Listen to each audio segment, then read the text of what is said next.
வணக்கம் சேலம் மக்களே. ஆக்சுவலி இந்த வீடியோஸில் நம்ம என்ன பார்க்க போகிறோம் அப்படின்னா ஃபுல் அண்ட் ஃபுல் வந்து பார்த்தீங்கன்னா ப்ளவுஸ் மெட்டீரியல்ஸ் வந்து பார்த்தீங்கன்னா பார்க்க போகிறோம். குவாலிட்டி ரொம்ப சூப்பராக இருக்குங்க. ஜக்கார்டு உங்களுக்கு இதில் பிரிண்ட்டு, நான் பிரிண்ட்டு, பிளைனு, எம்ப்ராய்டரி ஏகப்பட்ட பேட்டர்ன்ஸில் வந்து பார்த்தீங்கன்னா நம்ம சேலம் டெக்ஸில் கொடுத்துட்ருக்கோங்க.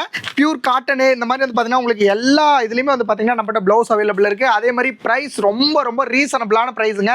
இந்த மாதிரி நீங்கள் சில்க் காட்டன் பியூர் சில்கில் வந்து பார்த்தீங்க அப்படின்னா வேறு ஏதோ ஒரு கடையில் ஷாப்பில் நீங்கள் பர்ச்சேஸ் பண்ணிங்க அப்படின்னா உங்களுக்கு ப்ரைஸ் ஸ்டார்டிங் ப்ரைஸ் 60, 70, 18 போடுவாங்க. நம்ம ஹோல்சேல் ப்ரைஸ் வெறும் 45 rupees பர் பீஸ் வருங்க. மினிமமாக 25 pieces பர்ச்சேஸ் பண்ணால் போதும். அதுக்கு மேலே கட்டில் என்ன வருதோ அதை நீங்கள் பார்த்து பர்ச்சேஸ் பண்ணிக்கலாம். இதெல்லாம் பாருங்கள், லாஸ்ட் ஒரு 85 rupees தாங்க வருது. குவாலிட்டி ரொம்ப சூப்பராக இருக்கும். Pure cotton. அது இல்லாமல் வந்து பார்த்திங்கன்னா இது ஜக்கார்டு, உங்களுக்கு கோல்டு ஜக்கார்டு வந்து பார்த்திங்கன்னா வந்துடும். ரொம்ப சூப்பராக இருக்கும். டிசைன்ஸ் ஏகப்பட்ட கலர்ஸ் நம்ம ஷாப்பில் அவைலபிள் இருக்குது. இன்கேஸ் ஏதாவது தேவைப்படுது அப்படின்னா அந்த ஸ்க்ரீனில் தெரிய நம்பருக்கு கான்டாக்ட் பண்ணி நீங்கள் வேணுங்கிறது கேட்டு வாங்கிக்கோங்க. ரெண்டாவது நம்ம வாட்ஸ்அப்பில் டே டு டே வந்து பார்த்தீங்கன்னா அப்டேட்ஸ் பண்ணிகிட்டே இருப்போம். இன்கேஸ் உங்களுக்கு அதில் ஏதாவது பிடிச்சிருந்தா நீங்கள் நமக்கு மெசேஜ் பண்ணி தாராளமாக நீங்கள் வந்து பார்த்தீங்கன்னா பர்ச்சேஸ் பண்ணிக்கலாம். நீங்கள் ஜஸ்ட் அட்ரஸ் மட்டும் அனுப்புனா போதும், உங்கள் வீடு தேடி வந்து பார்த்தீங்கன்னா கொரியர் வந்துடும். Okay, thank you.